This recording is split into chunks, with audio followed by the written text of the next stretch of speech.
कौमी सलामती कमेटी इजलास के एलामिये में साजिश का लफ्ज शामिल नहीं है। तो आज पीटीआई अरकान के इस्तीफे मंजूर हो गए हैं, तो अब जो सियासी हालात हैं वो आप किस सम्त में जाते देख रहे हैं। बैरूनी ताकतों ने उनको हटाया और वो कहते थे पैसा बहुत ज़्यादा इस्तेमाल हुआ है, तो अब आप हालात को किस तरफ जाता देख रहे हैं। जी ISPR ने कहा है कि जी कौमी सलामती कमेटी के एलामिये में साजिश का लफ्ज शामिल नहीं है। आपको क्या लगता है कि इस बयान के बाद इमरान खान के बयान को फ़र्क पड़ेगा? सब्सक्राइब करें और बेल दबाएं ताकि कोई खबर रह न जाए।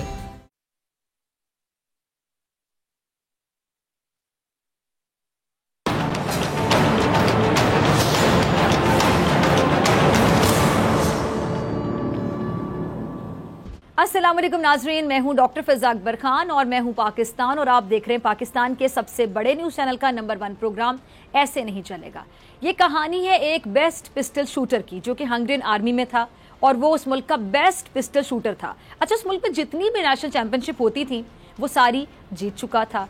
अच्छा, सबको इस बात का भी इल्म था कि 1940 में जो ओलंपिक्स होने वाले हैं उसमें गोल्ड मेडल इसी को मिलेगा और उसने सालों से ट्रेनिंग भी की हुई थी, बड़ी मेहनत की थी और उसका एक ही ख्वाब था, एक ही फोकस समझ लें कि जी मुझे अपने हाथ को दुनिया का सबसे बेस्ट शूटिंग हैंड बनाना है और वो उसमें कामयाब हो भी चुका था।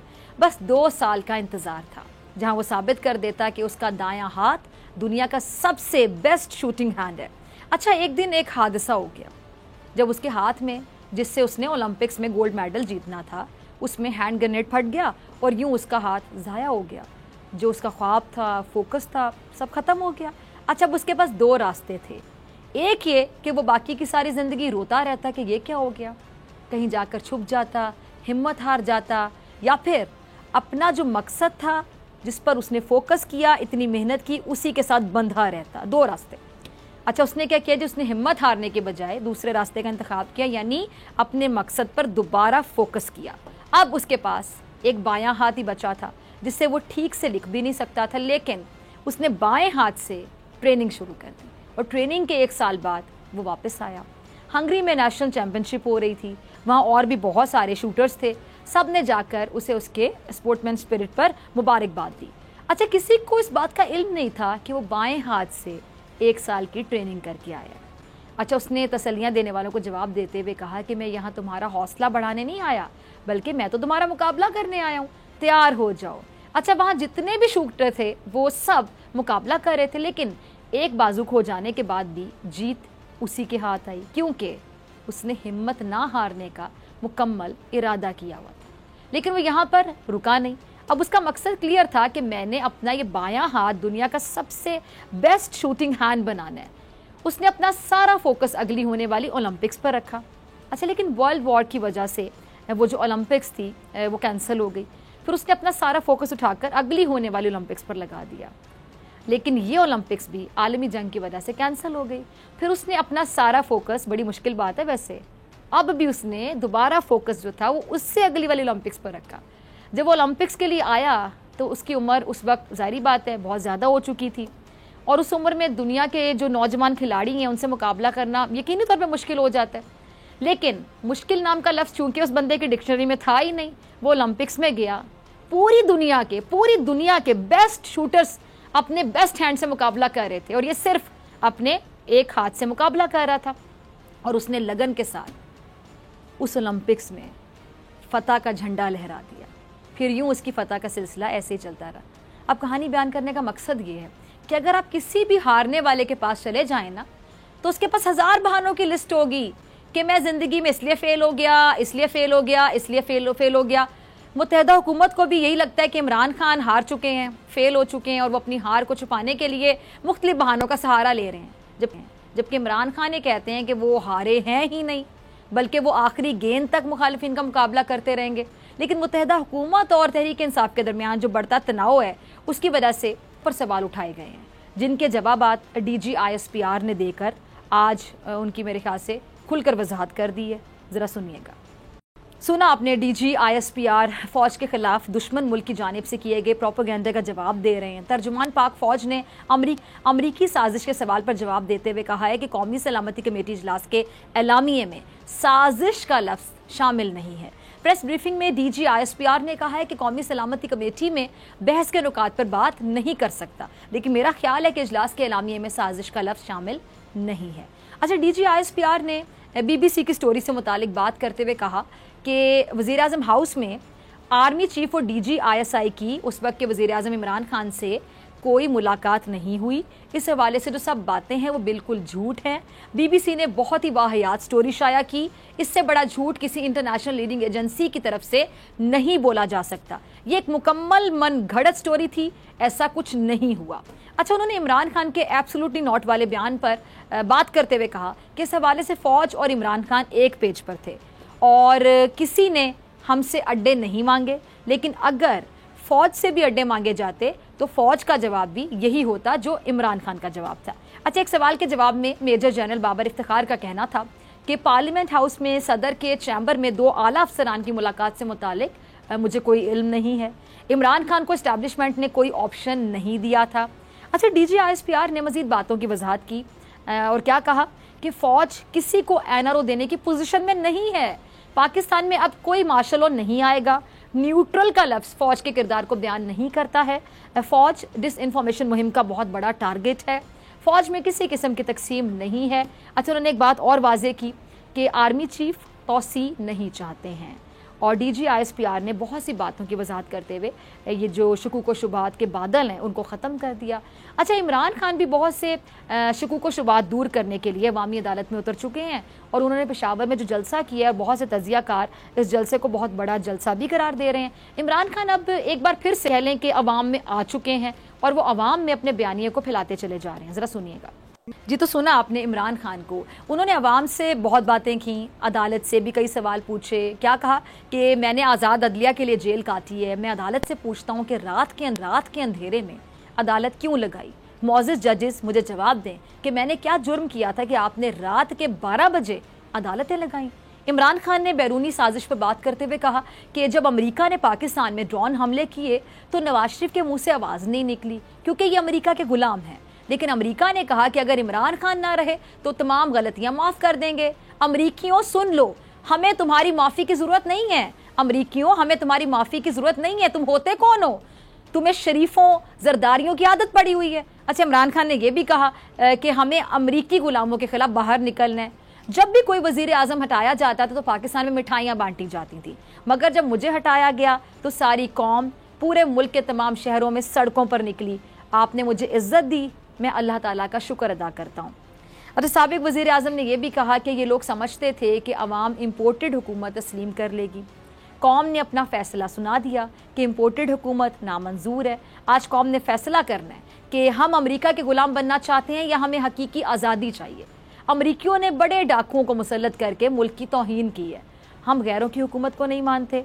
ये बाहर से मुसल्लत शुदा तमाम लोग ज़मानतों पर बाहर हैं। शहबाज शरीफ, उसका बेटा ज़मानत पर हैं। सारा शरीफ खान ज़मानत, जो शरीफ ख़ानदान है वो ज़मानतों पर है और शहबाज शरीफ पर अरबों रुपए की जो करप्शन उसके केसेस भी हैं। अच्छा, इमरान खान ने नवाज शरीफ पर भी तनकीद के खुलकर नश्तर चलाते हुए कहा कि नवाज शरीफ तुम्हारा वक्त ख़त्म हो गया है। नवाज शरीफ समझ रहा था कि उसे NRO मिल जाएगा। पहले मुशर्रफ ने NRO दिया, अब समझ रहे थे कि इन्हें मिल जाएगा। किसी गलत फहमी में नहीं रहना, हम और पूरी कौम तुम्हारा इंतज़ार कर रही है। अब इमरान खान हार मानने को तैयार नहीं है, जबकि कैप्टन सफदर कहते हैं कि इमरान खान हारे हुए शख्स हैं।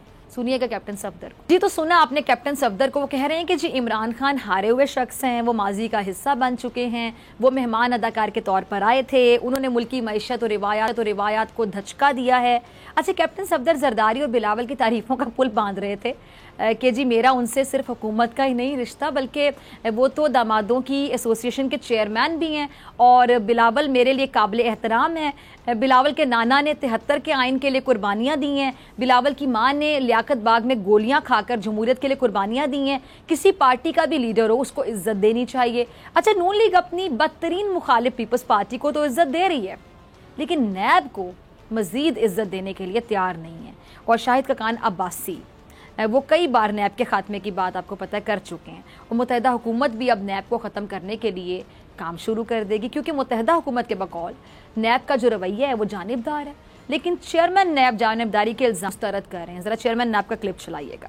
सुना आपने चेयरमैन नैब को, वो कह रहे हैं कि जी हमारी किसी जमात से कोई वाबस्तगी नहीं है। यानी चेयरमैन नैब ये कहना चाहते हैं कि नैब आज़ादाना तौर पर काम कर रहा है। वो हर किसी का एहतसाब करता है, चाहे किसी का ताल्लुक किसी भी जमात से क्यों ना हो। चेयरमैन नैब भी कहते हैं कि कोई मुझे ये बता दे कि मैं आज तक किस सियासतदान से मिला हूँ। और तो और नैब के कानून में तब्दीली से मुतालिक चेयरमैन नैब ने कहा है कि नैब के कानून में तरमीम के लिए ज़रूरी है कि ज़ाती मुफादात को मद्देनज़र ना रखा जाए। मैं अपने हर काम में अल्लाह को जवाब दूँ। अब देखा जाए तो चेयरमैन नैब ये बताना चाहते हैं कि नैब एक आज़ाद इदारा है जो किसी भी दबाव का शिकार नहीं है, लेकिन नून लीग के अरकान मुसलसल नैब को ख़त्म करने के अलावा नैब के अहदेदारों के खिलाफ कार्रवाई का मुतालबा भी कर रहे हैं। अच्छा, दबाव से मुझे एक और बात याद आई। अयाज सादिक साहब ये कह रहे थे कि जी तहरीक इंसाफ के अरकान पर ज़बरदस्ती ऐवान में इस्तीफ़ा देने के लिए दबाव डाला जा रहा है और ये दबाव किसी सूरत भी काबिल कबूल नहीं है। ज़रा अयाज सादिक की ज़बानी सुनिएगा क्या कह रहे थे वो, चलाइएगा क्लिप। अच्छा जी, अयाज सादिक क्या कह रहे हैं कि जी डेप्यूटी स्पीकर ने 15 तारीख तक अपने खिलाफ अदम एतमाद पर वोटिंग का स्केड्यूल ना दिया तो आला अदलिया का दरवाज़ा खटखटाएंगे। चेयरमैन तहरीक इंसाफ ने ज़बरदस्ती इस्तीफ़े लेकर कासिम सूरी के पास जमा कराए हैं। इस तरह इस्तीफ़े कबूल नहीं किए जा सकते, ये इस्तीफ़ा ना देने वाली बात है। असम्बली अमले को मजबूर किया जा रहा है कि बगैर किसी नोटिंग और शराइत पूरी किए इस्तीफ़े ले लिए जाएं और हर मेंबर को ज़ाती हैसियत में आकर स्पीकर के सामने इस्तीफ़ा लिख कर देना होता है।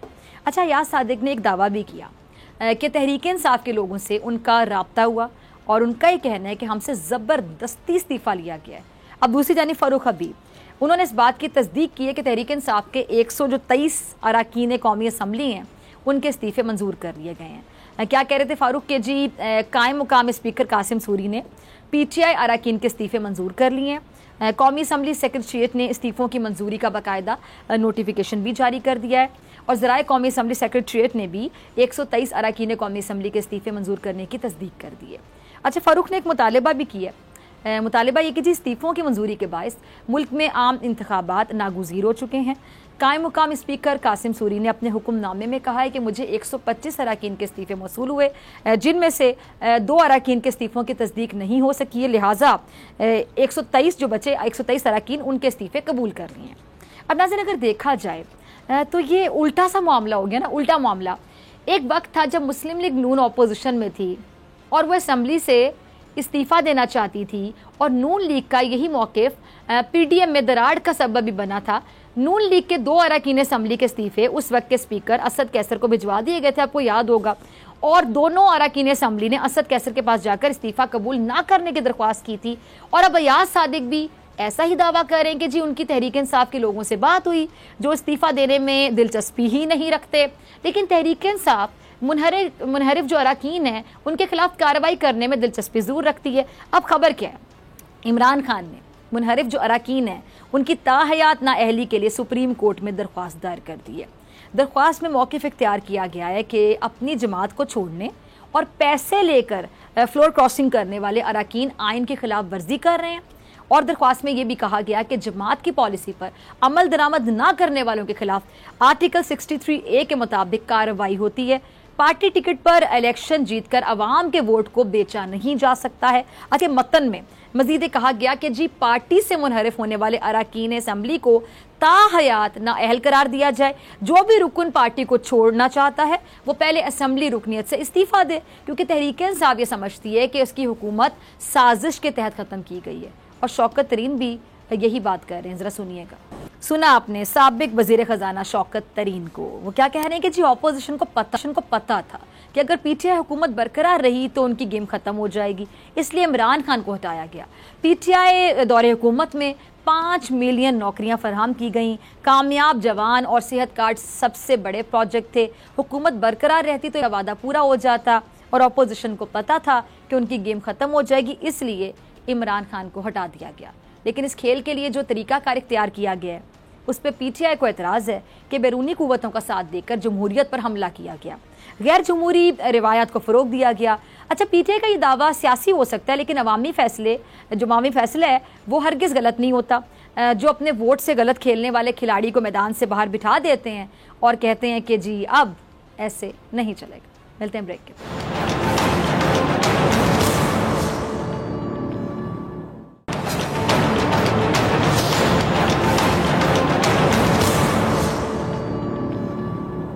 वेलकम बैक नाजरीन। आज DG ISPR major general Babar Iftikhar ने अपनी प्रेस कॉन्फ्रेंस में मुल्क में गूंजती काफी बातों की वजाहत की है। इस पे बात करने के लिए मेरे साथ मौजूद मेहमान मौजूद है सीनियर दिफाई तज्जियाकार lieutenant general retired Moinuddin Haider साहब। जनरल साहब बहुत शुक्रिया वक्त देने के लिए। जनरल साहब, डीजी आईएसपीआर ने अपनी प्रेस कॉन्फ्रेंस में काफी बातों की वजाहत कर दी है। खत के बारे में उन्होंने कहा है कि जी कौमी सलामती कमेटी इजलास के एलामिये में साजिश का लफ्ज शामिल नहीं है, मगर कमेटी के एलामिये में जो कहा गया है उन बातों पर सब मुत्तफिक हैं। तो इसका मतलब बैरूनी मुल्क से हमारे मुल्की मामलात में मुदाखलत की कोशिश की गई, जिसको कौमी सलामती कमेटी ने नाकाबिले बर्दाश्त करार दिया था। क्या कहेंगे? जी हाँ, उन्होंने लफ्ज़ साजिश तो नहीं, जो एलानिया में जो था उस पर जिक्र नहीं था, लेकिन उन्होंने ये कहा कि उसमें जो लैंग्वेज इस्तेमाल की गई है, ज़बान इस्तेमाल की गई है, वो सफारती ज़बान नहीं है और उसके अंदर धमकी एक जो है वो छुपी नज़र आती है। और इसीलिए फिर उन्होंने वहाँ से एम्बेसी से बुलाकर उनको प्रोटेस्ट के तौर पर ख़त भी दिया इस सिलसिले में कि आपने ये जो दिया है ख़त हमें नामंजूर है, हम प्रोटेस्ट करते हैं इस किस्म के कम्युनिकेशन पर और इस किस्म के ख्यालात पर। अच्छा, ठीक है। अच्छा जनरल साहब, जैसा कि फ़ौज के तर्जुमान ने कहा है कि जी फ़ौज डिसइंफॉर्मेशन मुहिम का बहुत बड़ा टारगेट है, इसमें पड़ोसी मुल्क में भी अपना किरदार अदा करता है, हमारे लोगों को इसका आलाकार नहीं बनना चाहिए। क्या कहेंगे आप? देखिए, ये जो आज प्रेस कॉन्फ्रेंस की है डीजीआईएसपीआर ने, ये बहुत सारी अफवाहें, बहुत सारे ख्यालात जो पिछले एक हफ्ते 10 दिन से मुल्क में घूम रहे हैं कि जी कुछ हेलीकॉप्टर आके प्राइम मिनिस्टर हाउस में उतर गए, कुछ ने कहा दबाव डाला गया, कुछ ने कहा जी किसी ने कोर्ट खुलवा दिए, किसी ने कहा जी फौजी ट्रक मूव कर रहे हैं, मार्शल लगने वाला है, किसी ने कहा यह सारा खेल तमाशा जो है अपना आर्मी चीफ एक्सटेंशन लेना चाहते हैं इसलिए ये सब कुछ होता रहता है। तो इस किस्म की सारी अफवाहें चल रही थी और उन्होंने उन सब का खातिर खा तसल्ली बख्श दलाइल के साथ बहुत अच्छा जवाब दिया है। और इसमें कोई शक नहीं कि फौज के खिलाफ एक कैंपेन शुरू है, hybrid warfare, 5th generation war शुरू है और उसमें हमारे लोग बगैर सोचे समझे जो भी उनको कोई पोस्ट आ रही है उसको आगे फॉरवर्ड कर रहे हैं, जो कि बहुत गलत बात है। खुद ही अपनी फौज के खिलाफ, अपनी अदलिया के खिलाफ, अपने अदारों के खिलाफ जो है वो ऐसी फिजा पैदा कर रहे हैं जिससे मुल्क कमजोर होगा, जिससे मुल्क में सबके अदारों से इतबार उठ जाएगा। तो ये सारी बातें उन्होंने आज की हैं और ताकि ये कौम से ये जो इबाम है वो दूर हो जाए और कौम को पता चल जाए कि फौज का कोई रोल नहीं है, ना मार्शल लगाने का इरादा उस रोज था 9 अप्रैल को 10 को, न अब है, न फौज के इरादा सियासत में हिस्सा लेने का है, न दखलंदाजी करने का है। ये और बात है कि सियासतदान खुद दरवाजा खटखटा कर कोई दरखास्त करें कि हमारी बोलचाल बंद है दूसरी पार्टी से, ट्रेजरी बेंचेस से, आप प्राइम मेहरबानी उनको ये पहुंचाने पैगाम यस जो है जी, इस हवाले से उन्होंने बात की जनरल साहब। हाँ, वो उन्होंने कहा इसलिए एज ए जो है मुल्क में सियासी इस्तेकाम लाने के लिए आर्मी चीफ ने एक अपना मस्बत पॉजिटिव न्यूट्रल रोल अदा किया ताकि मुल्क में कोई मुल्क जमहूरी अंदाज से आगे चलता रहे, आइन की पासदारी भी होती रहे, जमहूरियत भी चले, कोई इस्तेकाम भी आ जाए। तो उन्होंने अपना रोल अदा किया। ये और बात है कि वो पीडीएम को मंजूर नहीं थी वो बातें। अच्छा, जरा से बड़ा दुख होता है, बड़ा अफसोस होता है कि फौज ने बड़ी बार कहा कि हमारा सियासत से कोई लेना देना नहीं है, सियासत से कोई वास्ता नहीं है, लेकिन हमेशा ये सियासतदान ही फौज को घसीट लाते हैं दरमियान में, कभी कोई पार्टी, जिस पे दुख ही किया जा सकता है। अब हमारे जो सियासी रहनुमा हैं अपने बयानात से किसी ना किसी मामले में फौज को शामिल कर लेते हैं। और ये मतलब मैं किसी एक जमात की बात नहीं कर रही, जिस जमात को लगता है कि कुछ गलत हो गया तो वो फौज पे तनकीद शुरू कर देती है। अब ये फजल रहमान साहब, इन्होंने हमेशा एस्टेब्लिशमेंट के हवाले से ज्यादातर तनकीद ही की है, बयानबाजी की है। अब इस चीज को रोका कैसे जाएगा? देखिए, कोई गैर जिम्मेदारी की बात करता है, कोई सियासतदान या कोई और जिम्मेदार आदमी किसी इदारे के खिलाफ, अदालतों के खिलाफ या फौज के खिलाफ, तो उसको जवाबदेह होना चाहिए, उसे पूछना चाहिए क्या आपके पास दलाइल हैं, क्यों आप ये बात कर रहे हैं। अगर वो झूठ अफवाहें फैला रहा है या इल्जाम लगा रहा है तो उसको सजा मिलनी चाहिए ताकि ये काम बंद हो और अपने इदारों को बदनाम करना हम छोड़ दें और जिम्मेदारी का एक एटीट्यूड और रास्ता अख्तियार करें। ये जरूरी है मेरे ख्याल से इस काम के लिए। बिल्कुल, बहुत ताकि बाकियों के लिए एग्जाम्पल सेट हो। जी हाँ, ये बहुत जरूरी है। ठीक है, ठीक है। अच्छा जनरल साहब, मौजूदा हालात को अब देखते हुए, जिस तरह इमरान खान का बयानिया है कि जी बैरूनी ताकतों ने उनको हटाया और वो कहते थे पैसा बहुत ज़्यादा इस्तेमाल हुआ है, तो अब आप हालात को किस तरफ जाता देख रहे हैं?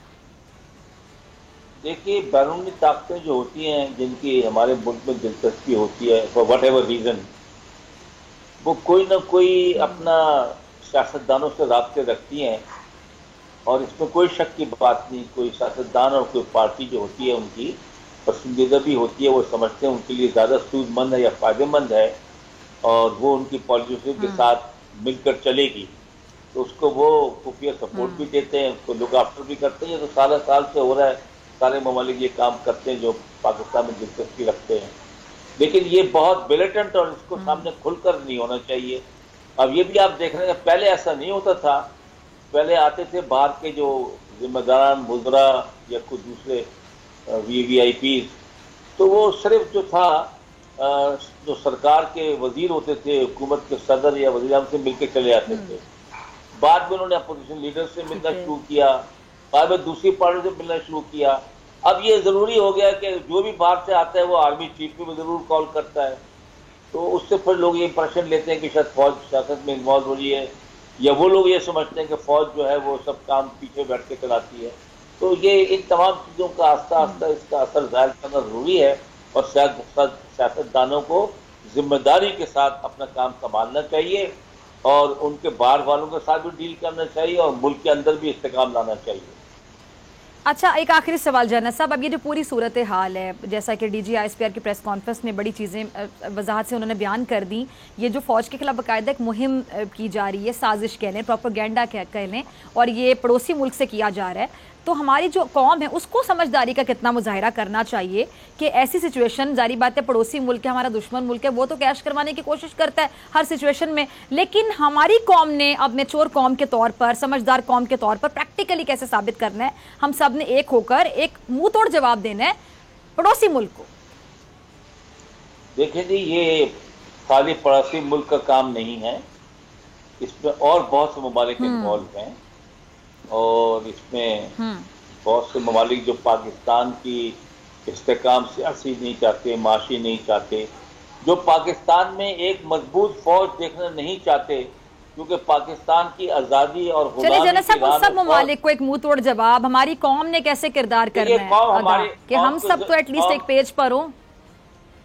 कौम को थोड़ा अक्ल से काम लेना चाहिए, और ये नहीं कि कोई भी इस तरह पोस्ट आ रही है तो उसको आगे अपने दोस्तों में आगे उसको चला दिया जाए। सोचें कि ये हमारे मुल्क पे उंगली उठा रहे हैं, फौज पे उंगली उठा रहे हैं, ये गलत काम है। आप अपने मुल्क के खिलाफ कभी काम इस तरह उसके बिना सोचे समझे जो है एजेंट नहीं बन जाते उनके, तो ये बहुत गैर जिम्मेदारी का सबूत दे रहे हैं लोग जो भी ये काम करें। बाकी ये बात ये है कि सियासी लोग जो हैं, जो सियासी लीडर्स हैं, वो भी अपने पार्टी के लोगों को, वर्कर्स को सख्ती से रोकें कि खबरदार फौज के खिलाफ नारे लगाए, अदालतों के खिलाफ नारे लगाए, जज के खिलाफ नारे लगाए, बाकी इदारों के खिलाफ नारे लगाए। उनको भी कंट्रोल करना चाहिए अपने वर्कर्स को। वो तो उनकी बहुत से लोगों की तकरीरों से तो उनको और शाय मिल रही है, वो खुद भी इसमें शरीक हो रहे हैं। दुश्मन के साथ जो पोस्टें चल रही हैं, यहाँ से वहाँ फैला रहे हैं, खुद भी पोस्टें दिख रहे हैं। ये बंद होना चाहिए काम, ऐसे लोगों को सजा मिलनी चाहिए बहुत तक। ठीक है जी जनरल साहब, बहुत शुक्रिया आपके वक्त के लिए। नाज़रीन, आपसे मुलाकात होगी ब्रेक के बाद। ब्रेक के बाद मेरे साथ मौजूद होंगे सीनियर सहाफ़ी एंकर पर्सन इमरान रियाज खान।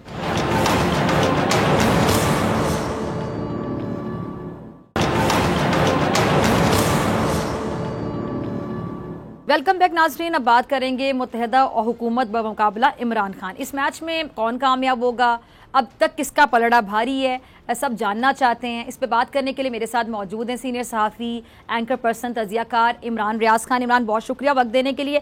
इमरान खान, जो इमरान खान साहब का पेशावर में पावर शो हुआ, जहां मुझे लगता है कि वाकई बहुत बड़ी तादाद में लोगों ने शिरकत की, लेकिन बहुत से लोग ये कह रहे थे, सहाफ़ी खास तौर पर, कि जी इतने बंदे थे, इससे ज़्यादा बंदे नहीं थे, और शायद वो जिस तरह पीछे से तस्वीर लेते हैं तो वो लगता है कि शायद लोग कम है। तो मुझे एक चीज़ से बड़ी हैरानी कहानी हुई इमरान कि सहाफ़ी का काम होता है खबर देना, रिपोर्ट करना, पार्टी बनना नहीं, कि अगर किसी को इख्तलाफ भी है तो वो एटलीस्ट हकाइक पे मबनी खबर दे कि जी ये लोग हैं, इतना बड़ा जलसा है, इतना बड़ा जलसा नहीं है, उसको कम करके बताना, दिखाना, ये चीज़ मुझे कभी समझ नहीं आई। देखिए, इससे फर्क अब पड़ेगा नहीं। एक वक्त था जब इससे फर्क पड़ता था, अब इससे फर्क पड़ेगा नहीं।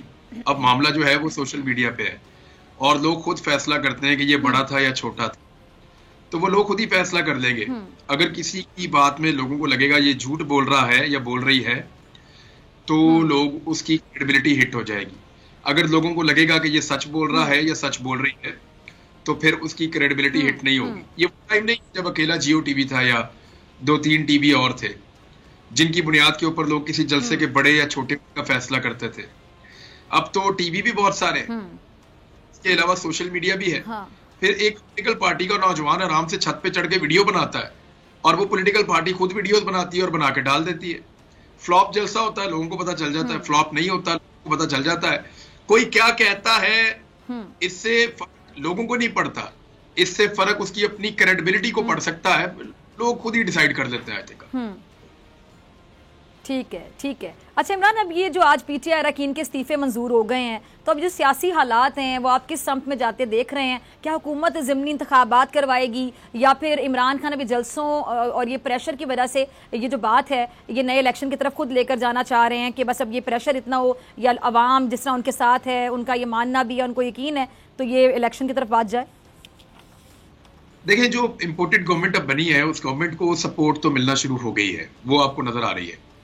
अब बैरूनी सपोर्ट उनको मिल जाएगी इमरान खान को फारिग करने के लिए। देखें, इसके प्लान के 3 हिस्से थे। नंबर 1 इमरान खान को निकालना, नंबर 2 अपनी इम्पोर्टेड गवर्नमेंट को लाके इंस्टॉल करना, और नंबर 3 जो हिस्सा था वो ये था कि इमरान खान को हमेशा के लिए सियासत से बाहर कर देना। अभी इस वक्त जो है वो पहले 2 मराहिल मुकम्मल हो चुके हैं। पहले मरहले में इमरान खान को निकाला जा चुका है, दूसरे मरहले में जो इम्पोर्टेड गवर्नमेंट है उसको लाकर बिठा दिया गया है, तीसरे मरहले में इमरान खान को पैरालाइज करना है जिसके बाद ये वापस सियासत में ना आ सके।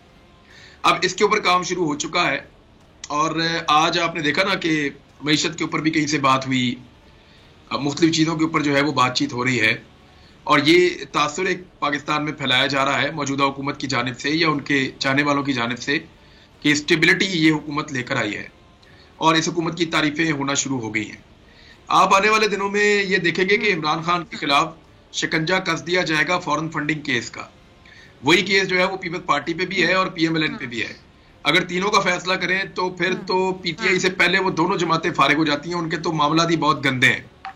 लेकिन फॉरेन फंडिंग के अंदर इमरान खान साहब को अभी डराया धमकाया जाएगा, उनको कहा जाएगा कि या तो चुप करके बैठ जाओ, हमारे मुताबिक चलो, नहीं तो पर काट देंगे और हमेशा के लिए फॉरेन फंडिंग केस के अंदर आपकी पार्टी को फारिग कर देंगे। तो अब अगला जो स्टेप है वो ये है कि इमरान खान को पैरालाइज करना है ताकि दोबारा वो कभी इक्तदार में आ ना सके। उसके ऊपर काम शुरू हो चुका है, देखना है कि इमरान खान कितनी मुजामत कर पाते हैं। अच्छा इमरान, मैं सुन रही थी, वैसे ये बात मतलब बहुत ज़्यादा एक संजीदा बात तो नहीं, लेकिन देखा जाए तो एक लिहाज से संजीदा भी है कि जी इमरान खान साहब जब प्राइम मिनिस्टर थे तो जी जब सहाफ़ी वहाँ पे जाते थे, कुछ जाता था तो चाय का कप मिलता था, कई बार चाय भी नहीं पूछते थे। और अब जब शहबाज शरीफ साहब आए हैं तो जी आते ही सहाफ़ियों को एक इफ्तार डिनर दे दिया गया। तो इस बारे में कंपैरिजन किया जा रहा था, तो कुछ लोगों की राय है कि जी एक इफ्तार डिनर से क्या फ़र्क पड़ता है, और दूसरा अगर वो चाय नहीं पिलाते थे तो सिर्फ इमरान खान साहब के ऐसा करने से इतना फ़र्क नहीं पड़ेगा जब तक नीचे वाले भी इस चीज़ को फॉलो ना करें। नीचे अगर करप्शन हो रही हो, ऊपर से प्राइम मिनिस्टर हाउस में चाय तक बात हो रही हो, खाना ने पूछा जा रहा हो, तो इससे फर्क नहीं पड़ता। आपका इसमें क्या राय है?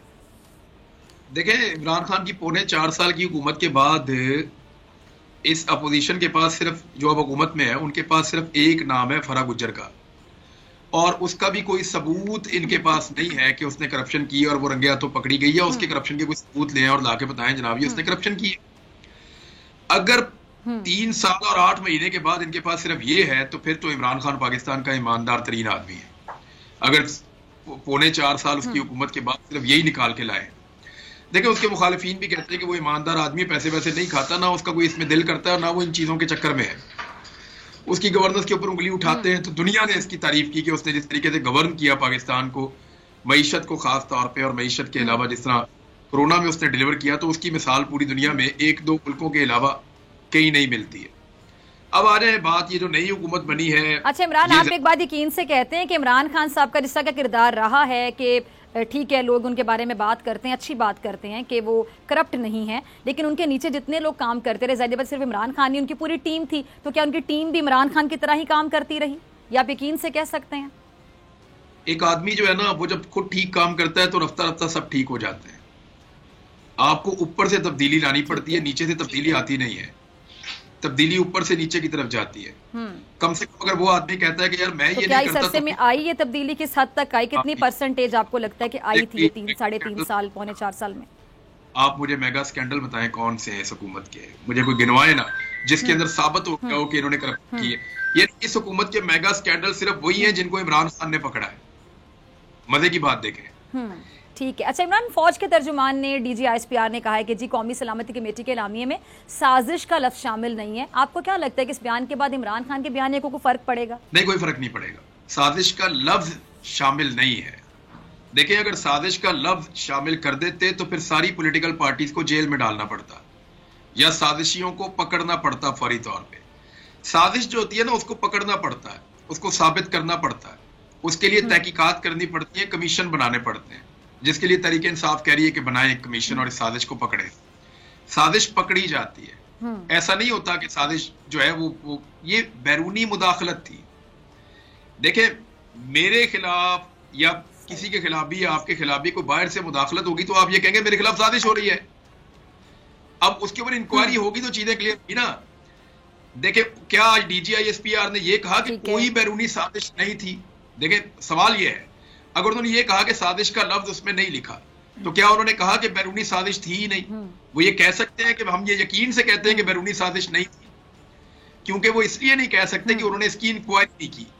वो इसलिए नहीं कह सकते कि इसके ऊपर कोई कमीशन नहीं बना। अभी तक मेमो गेट तर्ज का कोई कमीशन नहीं बना, इसका फैसला नहीं हो पाया।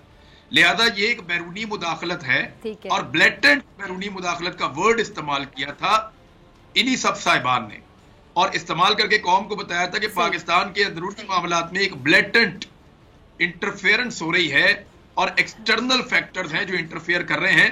पाकिस्तान किसी भी सूरत में इसको ना सिर्फ इसकी मुजम्मत करता है बल्कि इसको बर्दाश्त नहीं करेगा।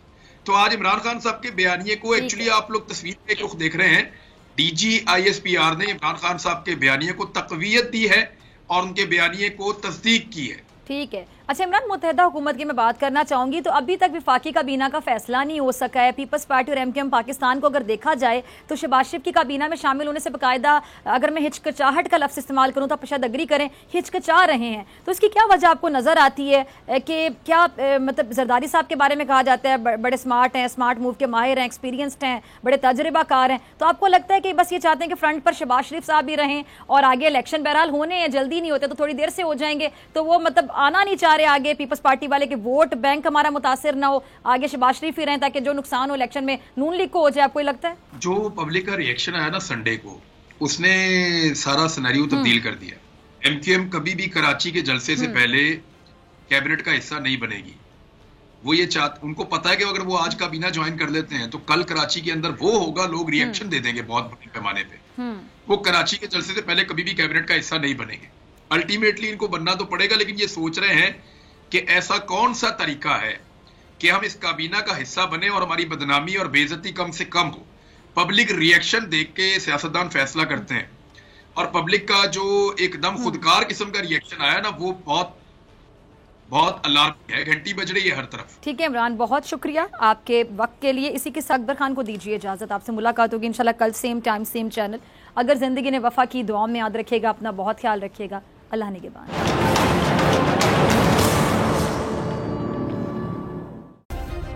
सब्सक्राइब करें और बेल दबाएं ताकि कोई खबर रह न जाए।